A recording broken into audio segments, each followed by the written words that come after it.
nushaka wange cyangwa wemere inama y'umugabo wo guhamya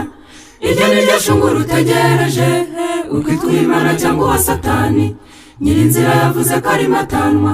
utabonye Yesu nazamubona azajya n'uwo bari basanganywe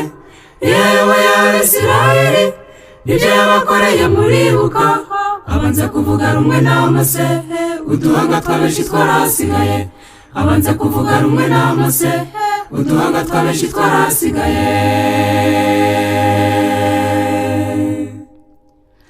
isa turimo abenshi ubu barapfa mu by'umwuka bahagaze ibyo rero rivugwa n'abumviye bagashyira mu bikorwa ijambo rye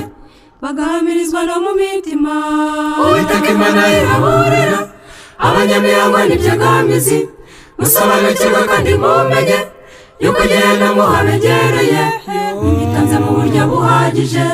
ngo mwiyirize ubusa habe namba muriyiringiye ariko ntimwiyizi ahubwo imakaza arababise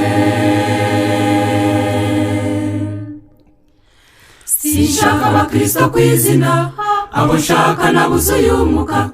aha nakavugiye kamanuke dore intumwa zanjye zaraniniwe ubuhamya bw'ukuri bw'imbabazi isi ya none yarabupfobeje abashaka n'umwete nibo bambona abana bamenye batarabaho gutarama kw'abandi nka Yakobo bamaye gukiranuka kwa Yesu bitane barinde uwo mwambaro bapfukame basabe gusa nanjye niteguye kubahindura